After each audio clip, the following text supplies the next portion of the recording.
예수님의 이제 이 무덤을 찾아온 사람이 마태복음에는 마리아와 또 다른 마리아가 찾아왔어요.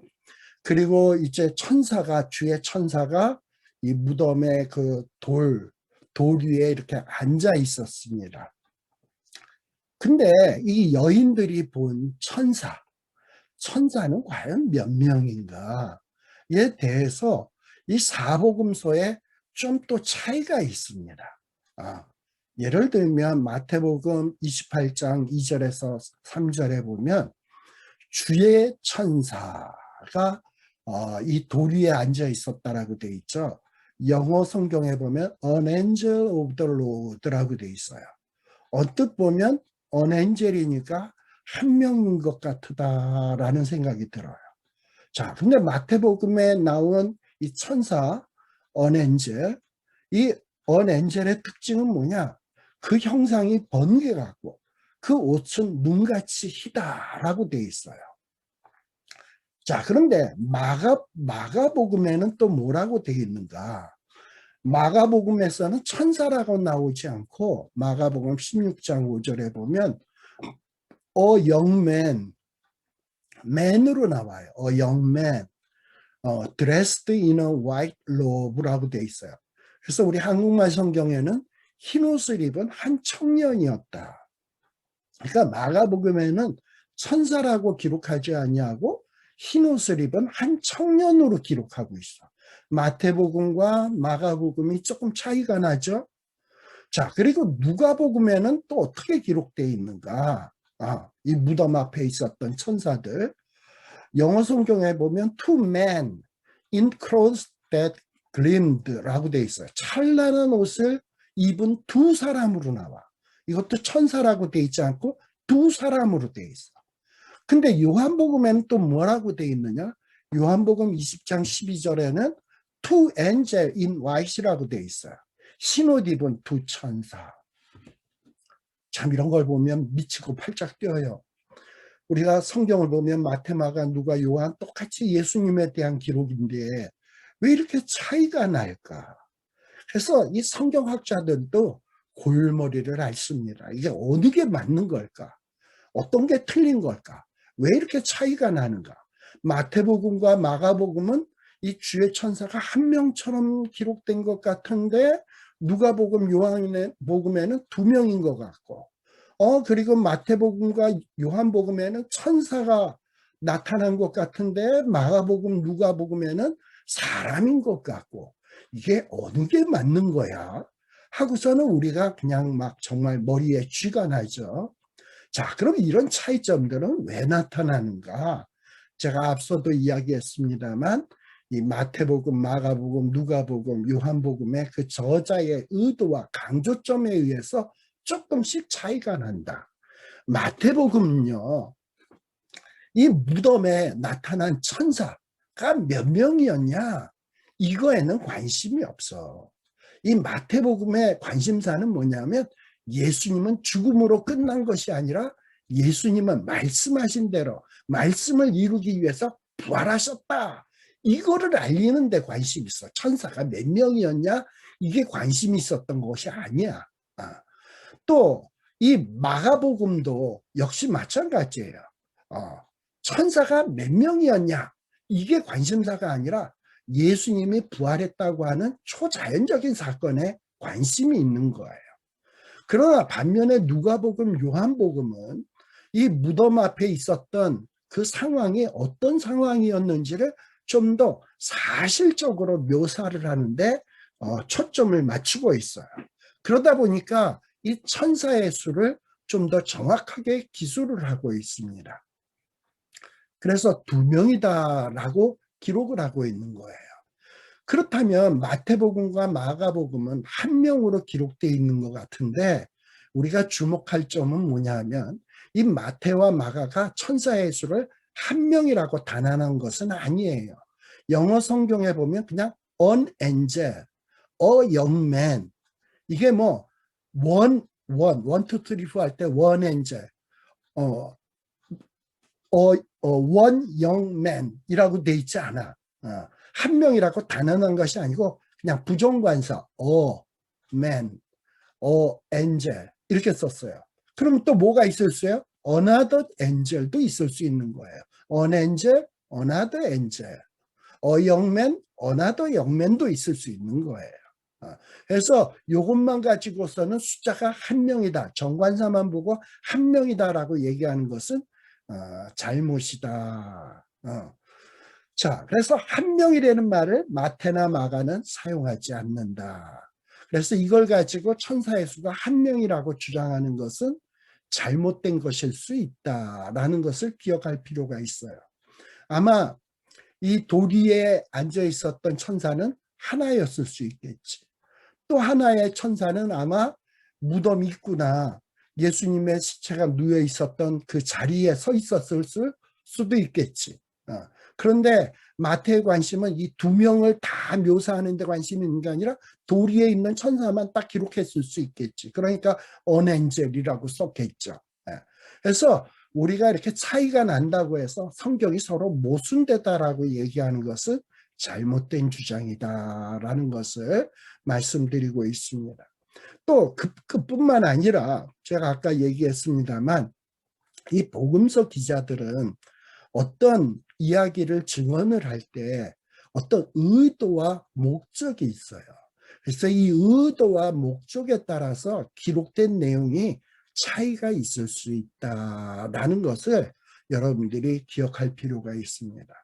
어떤 복음서 저자는 부활한 것에 초점을 두어서 기록하고 있고 어떤 복음서 저자는 그 부활의 상황을 사실적으로 묘사하는 데다가 초점을 두었기 때문에 서로 이렇게 차이가 날 수 있다라는 것을 기억할 필요가 있습니다. 그러니까 이것은 서로 모순된 것이 아니에요. 자, 근데 아무튼 이 천사의 모습은 어떠했는가? 그 형상이 번개 같다. 옷은 눈같이 희다. 정말 이 이방인이고 죄인인 사람들이 이 천사의 모습을 보면 무서워 떨어. 두려워서 어쩔 줄을 몰라. 그래서 이 최정예 병사, 그 강력한 로마 군인들조차 이 천사를 보면서 부들부들 떨면서 무서워했단 말이죠. 그리고 죽은 사람처럼 되었다 이 말입니다. 자, 근데 이렇게 천사들도 영광스러운 모습을 갖고 있는데 이 천사의 모습과 유사하게 기록되는 분이 또 한 분 계세요. 다니엘서 10장 6절, 7장 9절에 보게 되면 우리 그 예수님 장차 오실 메시아의 모습을 다니엘서 10장 6절과 7장 9절에 기록해 주고 있는데요. 다니엘서 10장 6절에 보면 장차 오실 메시아 만왕의 왕이신 그분은 어떠냐?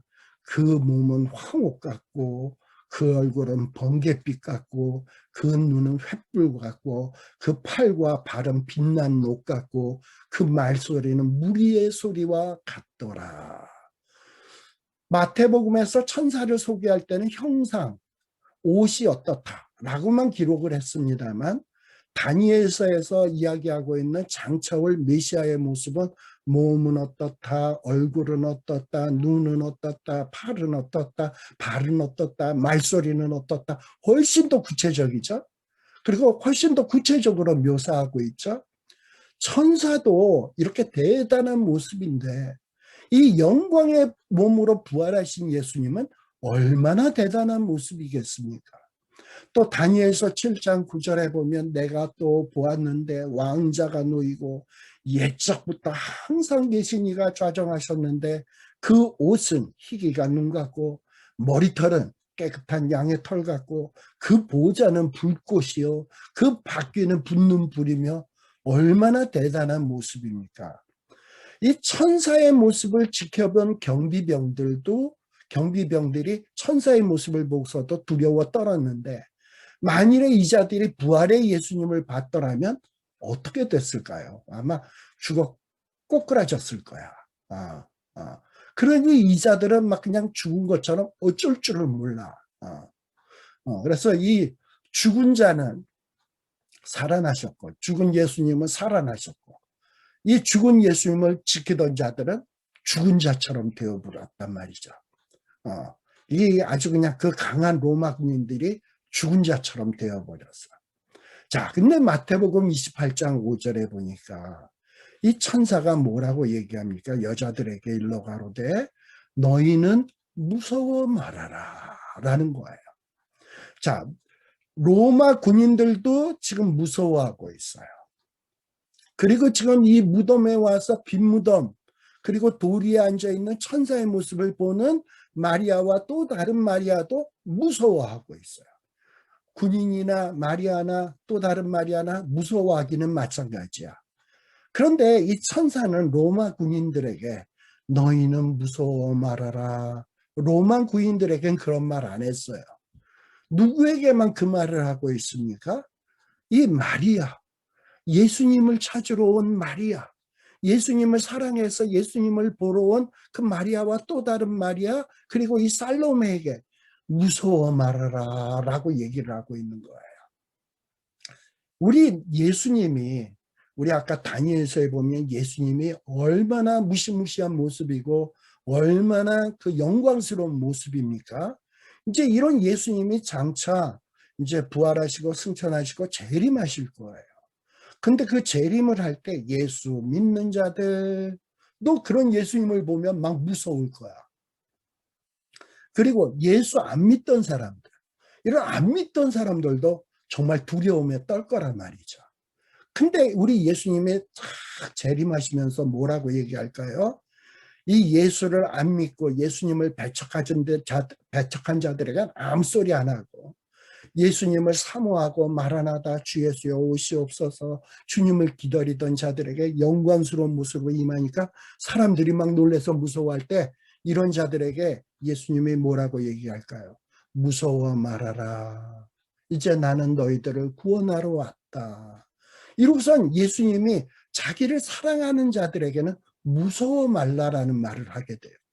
그러나 예수님을 구하지도 않고 찾지도 않고 배척하던 자들에게는 무서워 말라 이런 말 하지 않고 공포 속에 내버려 둔단 말이야.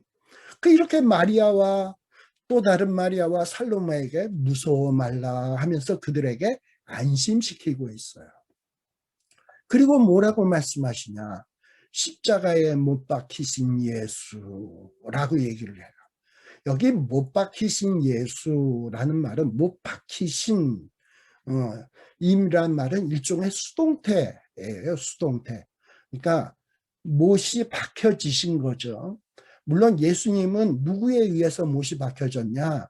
로마 군인들에 의해서 언뜻 보면 못이 박혀진 것 같습니다만 사실 예수님이 못 박혀진 것은 누구의 뜻에 의해서 이루어진 거냐면 아버지 하나님의 뜻에 의해서 예수님이 못 박혀지신 거예요.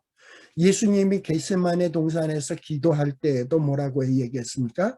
내 뜻대로 마옵시고 아버지 뜻대로 하옵소서 그랬어요. 아버지의 뜻이 뭡니까?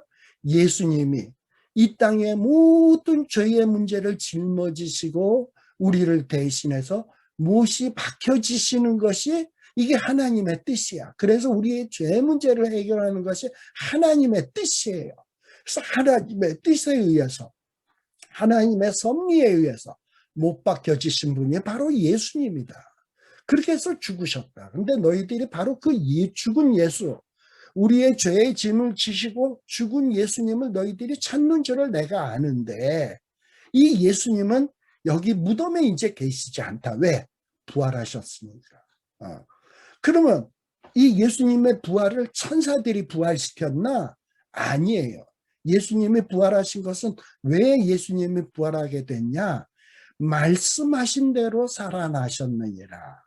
예수님이 이미 이전에 부활하실 것을 말씀했어요. 구약 성경에도 부활에 대해서 이미 언급돼 있어요. 바로 그 말씀을 이루기 위해서 예수님은 살아나셨다라는 거예요. 그러면서 천사들이 뭐라고 얘기하냐? 와서 그 누우셨던 곳을 봐라. 여기 그 누우셨던 곳을이라는 말을 빼고 보면 뭐가 됩니까? 와서 봐라. 와서 봐라. 영어로 얘기하면 come and see. come and see. 어디서 많이 본 단어 아닙니까?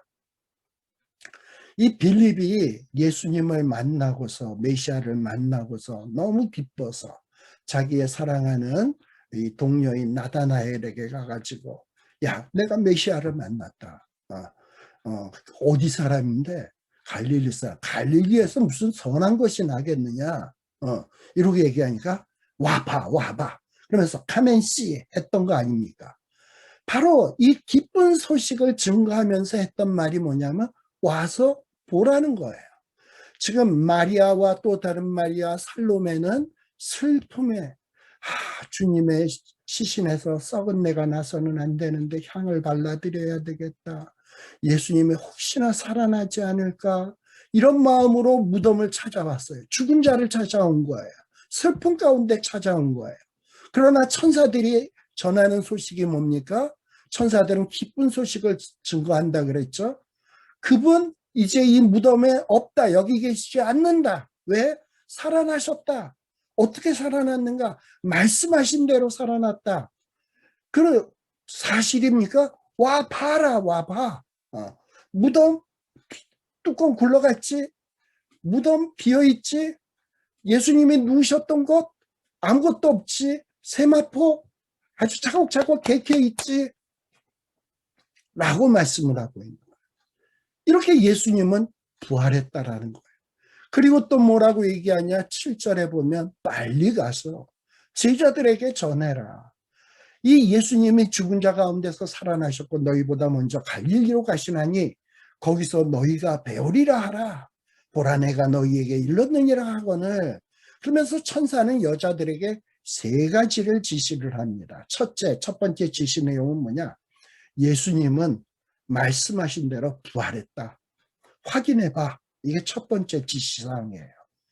예수님 말씀하신 대로 부활했는데 너희들이 못 믿겠으면 들어와서 봐봐. 만일에 부활하지 않았다면 여기 시체가 있어야 될 것 아니야. 그런데 예수님이 없잖아. 그러면 저렇게 로마 군인들이 시퍼렇게 눈 뜨고 지키고 있는데 예수님의 시체를 어떻게 훔쳐가냐. 그리고 지금 저기 그 강력한 로마 군인들이 지금 두려워서 덜덜덜덜 떨고 있다는 건 주님이 부활했다는 증거 아니냐. 그래서 이 부활을 확인하라는 거예요. 그리고서 이제는 뭐냐, 두 번째 지시사항은 이 부활 사실을 너희만 알고 있지 말고 뭐해라, 이 기쁜 소식을 너희들의 동료 제자들에게도 알려라.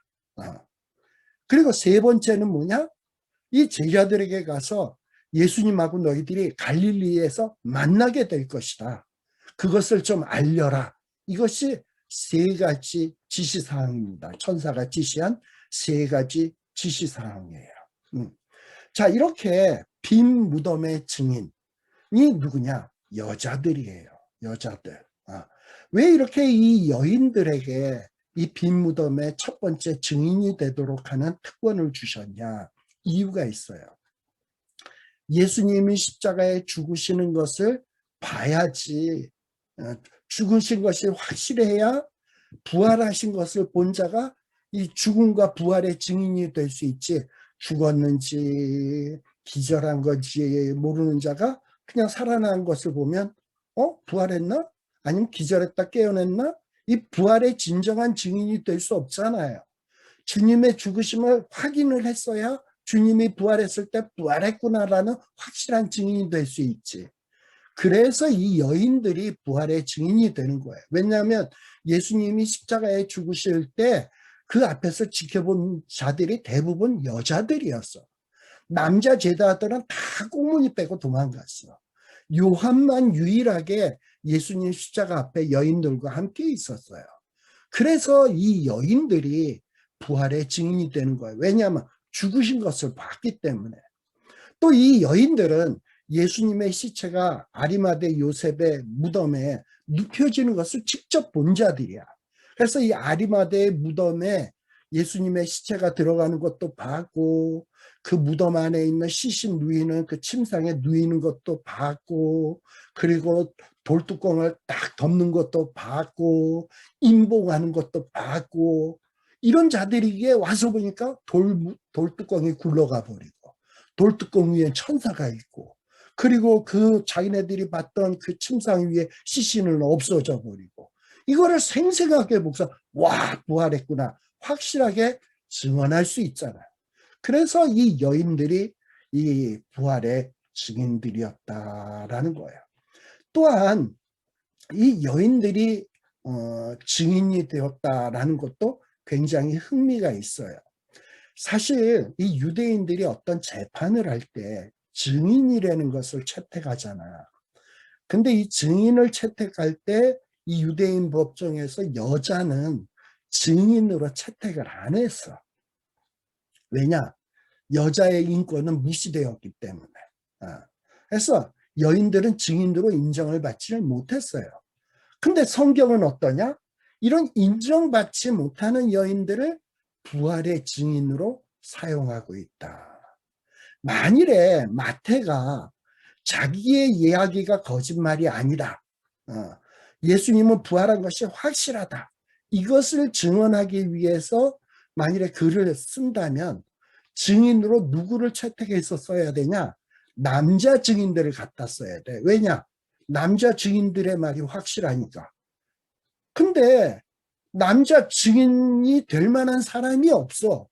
요한을 빼놓고서는. 베드로도 꽁무니 뺐고 다른 제자들도 다 예수님 죽으실 때 꽁무니 뺐잖아. 제대로 증인될 자가 없어.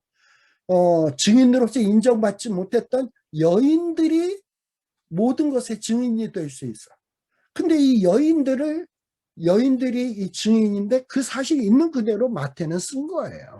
그러니까 마태는 예수님이 부활하셨다라는 것을 막 어거지로 사람들이 믿도록 하기 위해서 없는 남자 증인들을 갖다 쓴 게 아니라 그냥 있었던 사실 그대로 여인들, 너희들이 증인 취급도 하지 않았던 이 여인들이 예수님의 죽음을 확인했고 장례 치르는 것도 확인했고 이 여인들이 예수님의 부활을 확인했다.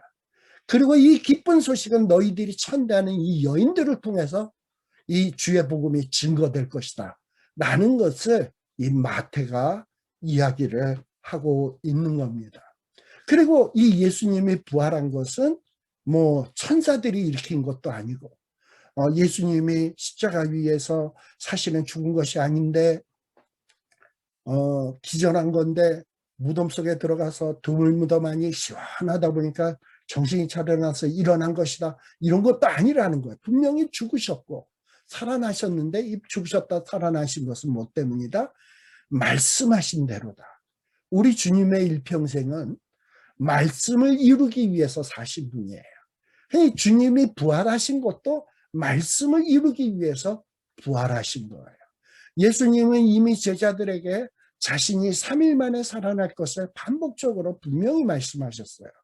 마태복음 16장 21절에 보면 이때로부터 예수 그리스도께서 자기가 예루살렘에 올라가서 장로들과 대제사장들과 서기관들에게 나 많은 고난을 받을 거다, 죽임을 당할 거다, 그리고선 어떻게 된다? 제3일에 살아날 것이다라고 가르쳤어요. 근데 제자들이 이것을 기억 못하고 그냥 아무 생각 없었던 거지. 또 이거는 언제 가르치신 내용이냐? 베드로가 주는 그리스도시여 살아계신 하나님의 아들이십니다 했을 때 주님이 가르치신 내용이에요. 또 마태복음 17장 22절에 보면 갈릴리에 모여 있을 때 예수님이 제자들에게 야, 인자가 장차 사람들에게 넘기워질 거야, 죽임당할 거야, 제3일에 살아날 거야, 이러고 얘기했어요. 그럼 제자들은 그때 잠시 근심도 했어요. 그런데 시간 지나니까 싹 다 까먹고 아무 생각이 없는 거야. 예수님이 분명히 나 살아날 거야 라고 말씀을 했으면 부활을 기다렸어야 되잖아. 오히려 이방인인 로마 군인, 또 예수님을 핍박하던 대제사장, 서기관, 이런 자들이 주님의 부활에 대해서 더 신경을 쓰고 있는 거야. 제자들은 관심이 없었어요. 또 예수님은 이 마태복음 20장 19절에도 보면 나 이방인들에게 넘겨줄 거다. 그리고 나는 능욕당할 거고 채찍질 당할 거고 십자가에 못 박힐 거다. 그런데 그게 끝이 아니다. 나 제3일에 살아날 거다 라고 얘기했어요. 더 일찍에는 요나에 대한 표적을 얘기하면서 요나가 밤낮 사흘 물고기 뱃속에 있었던 것 같이 나도 밤낮 사흘 땅속에 있으리라. 자, 사흘을 땅속에 있으면 사흘 뒤에는 부활할 거라는 얘기 아닙니까? 근데 이런 것들을 누가 차라리 기억하고 있었냐? 이 대제사장, 서기관들, 이런 자들이 기억하고 있어요. 마태복음 27장에 보니까 대제사장들, 서기관들, 장로들이 야, 저 유혹하던 예수가 살았을 때 분명히 말하지 않았냐? 내가 사흘 후에 다시 살아나리라 한 것을 우리가 기억한다. 제자들은 기억 못하고 있는데. 그래서 이 대제사장들과 장로들은 어떻게 합니까? 저 무덤 지켜야 된다. 예수님 부활해서 큰일 난다. 사흘까지 굳게 지켜야 된다. 그리고 혹시 또 제자들이 시체를 도적질하고 그 백성들에게 가가지고 예수님의 죽은 자 가운데서 살아났다, 부활했다 하면은 이거 더 큰일 난다. 그러니 지켜야 된다. 그러니까 부활에 대해서 더 기억하고 마음에 두고 있었던 자들은 누구냐? 대제사장, 서기관, 장로들이에요. 제자들은 관심도 없었어. 그러니 예수님은 말씀하신 대로 살아났다라는 것은 어떻게 보면 꾸중이지. 야, 내가 그 전에 이렇게 3일 뒤에 살아난다 그랬는데 너희들 왜 그걸 못 믿고 이렇게 슬퍼만 하느냐. 예수님 말씀하신 대로 살았다. 살아나셨다. 그동안에 살아온 것도 가만 봐라. 예수님의 병든 자를 고치면서 또 여러 가지 기적을 행하면서 항상 뒤에 붙는 얘기가 뭡니까? 말씀을 이루게 하심이라. 말씀을 이루게 하심이라. 이렇게 예수님의 일평생의 삶은 말씀을 이루는 삶이 아니었냐. 그러니 예수님 부활하신 것도 당연하다. 예수님이 말씀하셨고 구약에 예언되어 있었고 그러니 예수님 부활하는 거지. 이러고서는 지금 이 여인들에게 말씀해 주고 있는 겁니다. 또 예수님께서는 또 뭐라고 얘기하시냐? 내가 살아나게 되면 제자들보다 앞서 갈릴리로 갈 거다라는 것도 예견하셨어요. 네. 그래서 말씀하신 대로 살아나신 예수님께서 제자들보다 먼저 갈릴리로 가셔서 그리고 제자들을 만나게 될 것임을 여인들에게 밝히고 여인들에게 그 사실을 제자들에게 말하도록 지시하고 있는 내용이 마태복음 마태복음에 나오는 내용이에요. 이미 예수님은 마태복음 26장 31절, 31절에서도 최후의 만찬 때 야, 너희들이 오늘 밤 다 나를 버리리라. 기록된 바 내가 목자를 치리니 양의 떼가 흩어지리라. 그러나 내가 살아난 후에는 너희보다 먼저 어디로 가리라? 갈릴리로 가리라 라고 말씀을 하셨어요. 이렇게 예수님은 예루살렘보다 갈릴리로 가겠다라고 말씀을 하시는데 그 이유가 뭘까요? 사실 이 갈릴리는 정말 촌동네예요. 그리고 인정받지 못하는 천대받는 동네였어요. 근데 이 천대받는 동네가 구원사역에 있어서 변방이 아니라 중심지가 될 거라는 거야. 어떻게 보면 예루살렘은 이스라엘의 중심지임에도 불구하고 이 예루살렘에 있었던 유대의 지도자들, 장로들, 서기관들은 예수님을 배척했어요. 그래서 이 구원사역의 중심지의 역할을 하지 못해 예루살렘은 더 이상 이 예루살렘은 어떻게 됐냐? 저주와 심판의 대상이 돼요. 그리고 오히려 이 구원사역의 중심지는 어디냐? 갈릴리가 될 거라는 거예요. 사실 이 예수님이 공성회를 처음 시작할 때도 어디서부터 시작을 했냐? 이 갈릴리 지역에서 주의 복음 사역을 시작을 했어요. 이미 마태복음 우리 4장 15절 16절에 보면 스불론 땅, 납달리 땅 이것이 다 어느 땅이냐? 요단강 저편 해변길 이방의 갈릴리예요. 갈릴리. 스불론, 납달리 이런 땅이 갈릴리야. 근데 이 갈릴리 땅에 주님이 공생애를 처음 시작하면서 갈릴리에서 공생애를 시작하셨죠. 그래서 이 갈릴리 지역에 있었던 자들이 흑암에 앉은 백성이 큰 빛을 보았고 사망의 땅과 그늘에 앉은 자들에게 빛이 없도다 하였느니라 라고 되어 있어요. 그리고 또 그뿐입니까? 마태복음 23장 37절에 예루살렘은 어떤가? 이 예루살렘은 예수님을 배척한 자들 아닙니까? 예수님만 배척했나? 선지자들도 배척했지. 하나님으로부터 파송된 자들을 돌로 치는 자들이었지. 그러니 이 예루살렘은 어떻게 된다? 황폐된 바 버린다라는 거예요. 이렇게 이제 주의 복음의 소식은 갈릴리에서부터 출발을 하게 됩니다. 부활의 주님이 낙담에 빠져 있는 갈릴리에 있는 제자들에게 나타나셔서 그들에게 위로해 주시고 부활의 주님의 모습을 보여주시고 용기를 주셔서 이들이 힘을 얻어서 이제 주의 복음을 증거하면서 하나님 나라 확장 사역을 감당하게 되는 것입니다. 제가 앞서도 얘기했습니다만 저와 여러분 별 볼 일 없는 자들이지만 이런 별 볼 일 없는 우리들을 주님이 찾아오셨습니다. 그리고 우리를 만나 주셨습니다. 부활의 주님의 모습을 우리에게 보여주셨습니다. 그래서 이제 이 주님이 하신 사역을 우리는 이제 물려받아서 우리가 이 땅 위에 하나님의 나라를 이루어 가야 돼. 이루어 가야 되는데 우리 주님은 이렇게 약속하십니다. 내가 세상 끝날까지 너희와 함께 하겠다. 그러니 너희는 가서 모든 족속으로 제자를 삼아 아버지와 아들과 성령의 이름으로 세례를 주고 내가 너희에게 가르쳐 분부한 모든 것을 가르쳐 지키게 하라 하면서 우리에게 영광스러운 사명을 주십니다.